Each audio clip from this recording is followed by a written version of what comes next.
tugenze ku nsonga abasinga nno baganye okujoogerako era bagambye mbusi amakulu kubanga bwe tugiwa platform tubanga abajongerayo kuba tubanga abagipromotinga nze we nasingira ddala okukiwulira baali bagamba nti kiri nnyo mu masomero naye ate amasomero abamu ge nali mpulira nga bawa examples ate sige ga single schools nandibadde ndowooza nti gandibadde ga single schools naddala ag'abalenzi kati simanyi nyinza okuba waliwo omuntu omulala ali yatulaba ategeera nga nze nti bw'omugamba ekisiyaga omusajja n'omusajja oba omulenzi n'omulenzi oba oli awo ayinza okukitegeera naye ate oba oli awo bw'omugamba eky'omuwala n'omuwala ayinza okubanga takitegeera given the perception nti kati like beekola batya beekolawa you know but nange kikyannemya okutegeera eky'omusajja n'omusajja nkitegeera naye eky'omuwala n'omuwala kikyannemya okutegeera kati kyasinga okuneewuunyisa nti amasomero ge baali basonzeemu olunwe gaali ga mixed naye ate bwe kivuddeyo eyo ne kijja n'eno ewaffe mu society ne kikyaka nnyo era ndowooza bwe twalaba ebifaananyi n'akavidiyo k'omukulu wa ggwanga mujje Dr. Jose Chameleon ng'ali wamu ne muganda we wizomanizo ate ekyo oyinza okugamba nti kyayongeramu ebbugumu mu mboozi eno okutambulira ddala n'okufuulira ddala serious Pastor Sempa n'atuuka n'okwagala okutwala abantu bano oba Chameleon ye ng'omuntu afayiringa omusanga amulope okubanga aleeta empisa ezitali za wano ate n'azikola ki n'azireeta mu public ng'ate bangi nnyo abamulabira kutukwebaza Kamiri okubanga wavaayo ne weetondera eggwanga kyamakulu nnyo ekyo kansubire nti teweetonda lwakuba nti Pastor Sempa yali akututte mu mbuga z'amateeka ekintu kino kiriwa ate ekindabikidde eno mu bayimbi kirabika gyekiri mu bayimbi no lwakuba nti abayimbi tusiigibwako nnyo kwegamba abantu olusi bwe boogera ekintu ku bayimbi olusi baba batuufu olw'ensonga we are the mirrors of the society okitegeera nti njagala nkujjukiza omulembe Edrisa Musuuza Eddie Kenzo yayambalanga balance ojjukira ebiseera ebyo ng'ayambala balance buli luyimba takyamwambala kati nze nga ndaba amwambala hapana takyamwambala ayinza okuba nga tamwambala mu nnyimba naye mu nnyimba kubanga bwasinga okulabikira okitegeera takyamwambala okuva lwe yamukomya ne balance mu society yakola ki yaggwawo ekyo wakyekuwakanya 100% balance akyaliwo era percentage y'abavubuka abamusiba nene nnyo nedda nze 90% y'abavubuka bendaba basiba balance abavubuka tebakyasiba balance gwe tutambula Hilati naye nga kwekyo benda abasinga naye nze mmanyi nti eyo influence yalingawo lwa Eddie Kenzo okubanga yakikolanga okitegeera nga engeri abavubuka gye baali bamwegomba nga kyakoze bakikoppa mangu naye bwe yakireka n'afuuka omuntu omukulu bangi nnyo bakirese kuba naye takyakikola okitegeera kale ojja kwekkaanya manyi ojja kwesanga kati kyakola ate kye bagezaako okukoppa bw'agezaako okwebrandinga ng'omuntu omukulu ayogere ng'omuntu omukulu areactinge ng'omuntu omukulu ojja kwekkaanga abavubuka bonna abamugoberera era kati bagezaako okufuuka ekyo Eddie Kenzo yaleeta n'encupa ezo okitegeera so ezo tezivangawo omuyimbi abeera mirror eri society kati Dr. Jose Chameleon bwe yakola ekyo olwowa nti omuyimbi asuubirwa okubeera example ennungi ate tewali muyimbi asuubirwa okuba example nnungi mu Uganda wano nga Dr. Jose Chameleon taliiyo okitegeera olw'ensonga ennyimba za Dr. Jose Chameleon zo zokka nyimba nsomesa okitegeera nyimba nsomesa nyimba mbuuliririzi z'amaka nyimba nsomesa za lulimi abantu abamu oluswayiro olutonotono olusobola otegera tulujje mu nyimba za kamiliyoni otegera kale mu bantu abasuubira okuba example esinga alina kuba Dr. Jose Chameleone but nga bw'ogambye twebaza Mukama nti yavaayo ya realizing ensobi ye n'akola ki n'avaayo naye ng'oggyeko ekyo ogw'omuze Dr. Jose Chameleone nga tanakola kintu ekyo abantu kye bavunudde era nange wembadde nzija does it necessarily mean nti kubanga okay fine oyinza okugamba nti tekibaddeewo muntu kukisinga munne ate ye mu kwetondaga nti yakikola out of excitement but still it does not necessarily mean nti ali ebisiyaga abantu lwaki bakivunudde bwe batyo mangu nnyo just abantu abamu banguwa okuinterpreting ebintu naye oluusi omuntu oyinza obutamunenya naye okuganda ali ebisiyaga ekyo nyinza obutakonkludinga nakyo naye kyo kinene naye kale omuntu kale mu African culture omusajja okukisinga munne ekyo kyo nange lwe nasooka okukola ki okukiraba kikyamu and why should we give him benefit of doubt kubanga gwe gusoose tetumulabangako ng'akikola kikyamu naye ekisinga obukulu nti yavaayo n'akola ki neenenya n'ayogera n'ensonga eyamuleetera okukikola so tukkiriziganye Dr. Jose Chameleone tatera kwetonda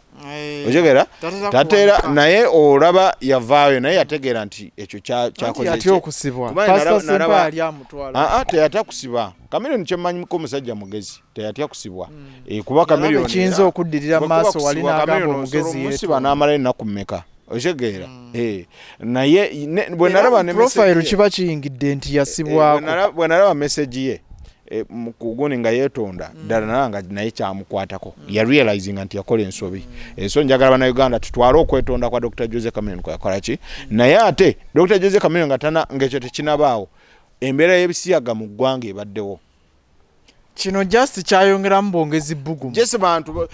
ate ebaddewo nga n'okubyogerako tebannabyogerako ebaddewo era ekyo kyagenda okubawo ng'era bitandise n'okuddamu okwogerwako nga ne parliament already ebyogeddeko eyagala kuleeta teeka kujja naye nze kye neebuuza ku gavumenti yaffe nze emabega eyo nawulira etteeka lye baaleeta nga likugira president n'alisayininga kye nawulira kiri bwe kiti n'alisayininga bw'amala odisaininga ndowooza ne wabeerawo pressure ojjukira ebiseera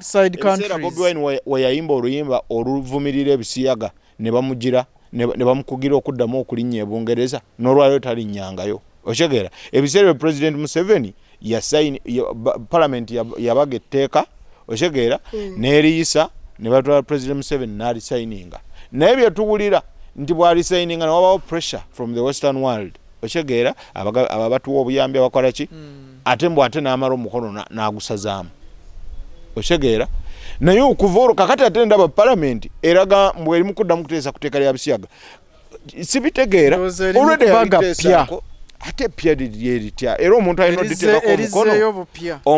oditeekako omukono y'omu yakyali mu ntebe bw'aba yaliteekako omukono ku luli n'atiisatiisibwa n'aguggyako ku luno kikyosuubira nze siraba ndowooza ebintu by'ebisiyaga bino katemba ate n'ekirala parliament eno tesobola kunkakasa nti erwanyisa bisiyaga nga yo yennyini ya promotinga ekivulu kye bayita nyegenyege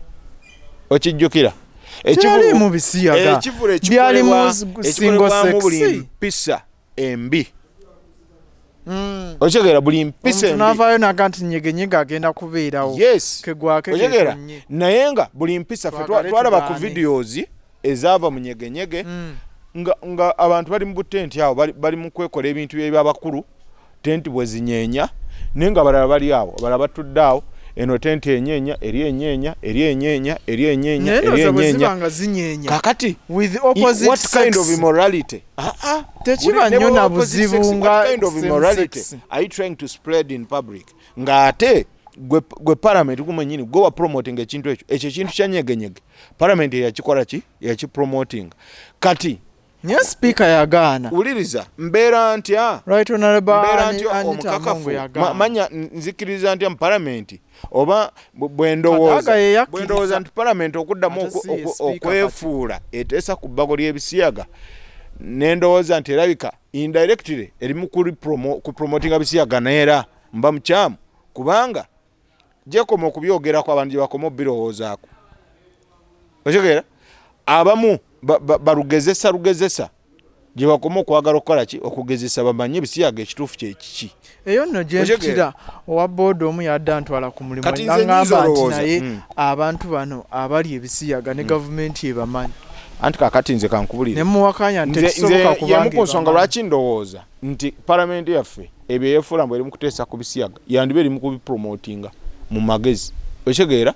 kuba bakimanyi gyokoma okubyogerako abantu gye bakoma obinoonyerezaako okitegeera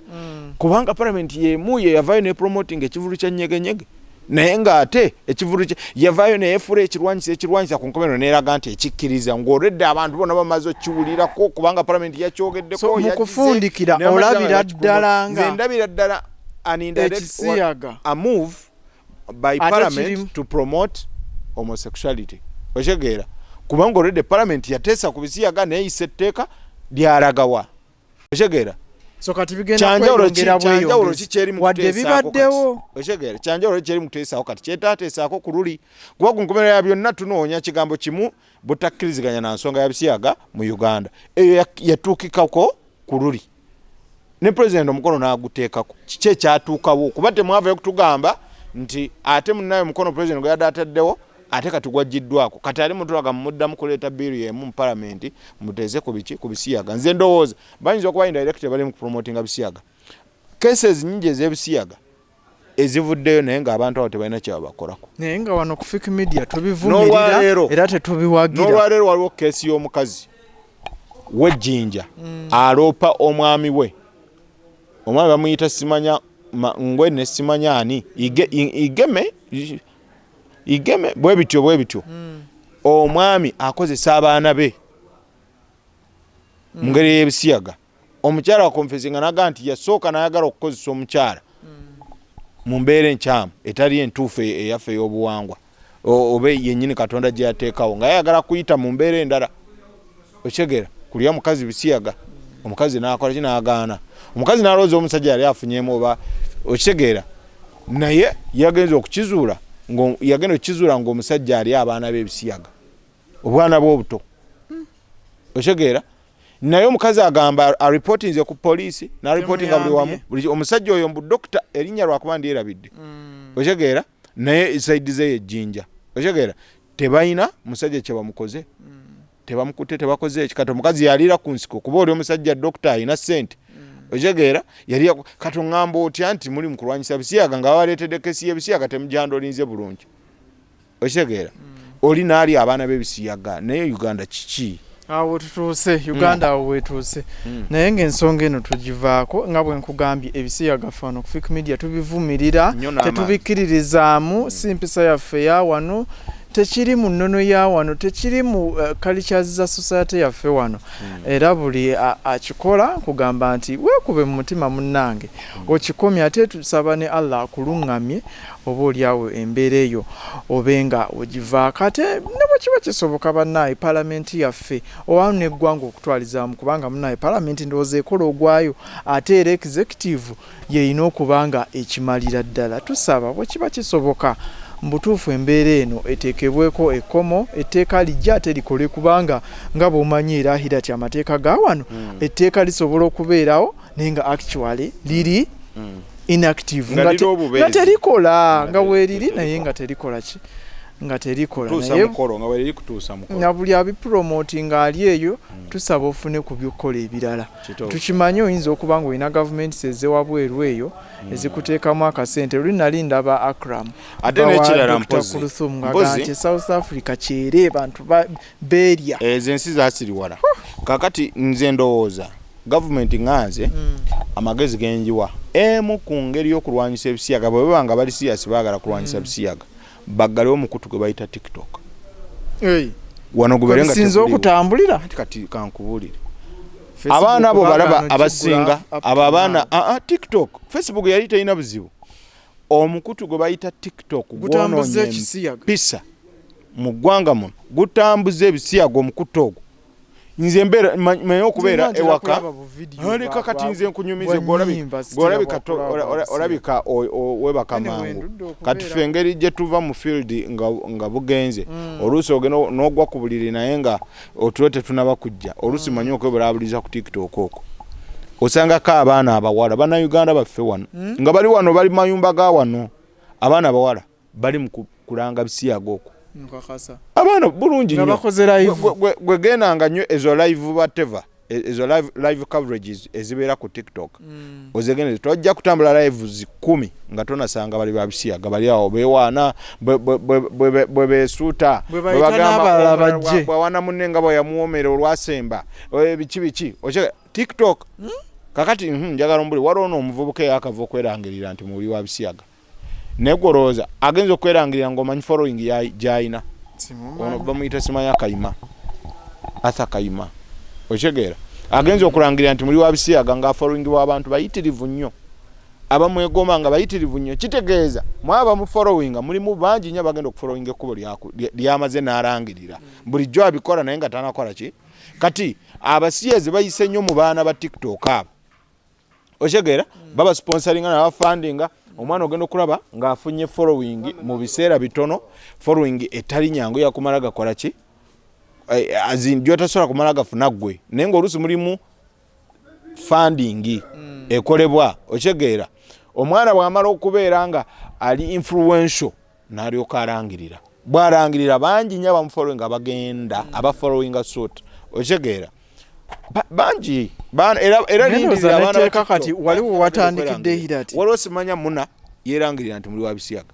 oyo si wa TikTok muna wa Derek Asa Kayima si wa TikTok bangi nnyo bangi and they are even proud okay they say they are proud but we don't know if they are by the way no mwala kati abagge anti waba akozesa bawala banne abagge okitegera naye omukutu gwa TikTok bannange gonoonye empisa tugugalewo ate nga mumbadde musiza okutendeza mu promoting music bwebanga anti uliriza tetujja promoting music tufiirwe eggwanga eryenkya okitegera music tusobola osigala tupromotinga mu mbeera gye twamupromotinga nga TikTok tenakola ki nga tenajja gavumenti bwe eri serious erwanyisa bisiyaga eggalewo omukutu gwa TikTok nekyenyisaba naye erite neteeka ku gundi ku balance nzirayo waliwo watandikidde abantu balekerawo okusiba balance kuba kati tugenda kukitegeera nti kiki ekikusibisa balance oba toli muli wa bisiyaga just balance kaba kabonero ka butumbaavu ekyo nakyo kati tukigatteko kala bavubuka bakimanyi bwe batagala kulabwanga omutumbaavu oba ng'omuli w'ebisiyaga tosiba balance kubanga ekyamazima omulembe gwa balance tujjaga nti gwaggwako kati mulembe gwa bituli mu mpale kati tuli mu kwambala damage naye gwe empale ekyali wansi wa kabina empale okubeera wansi wa kabina kaba kabonero nti akabina kakuluma olumizibwa akabina kubanga bakoze ebyambiyo ne kati gwe omuvubuka asiba balance gumanya nti buli muntu lwakulaba ekyo kyakola ki kyalowooza kale oba ntagala kukulowooleza bubi nakukulaba bubi empale giteeke mu kiwato enyweremu sibe ng'omusajja bw'ateekeddwa okusiba empale okitegeera yensonga eyo ekyo tukivuddeko tetujja kisulako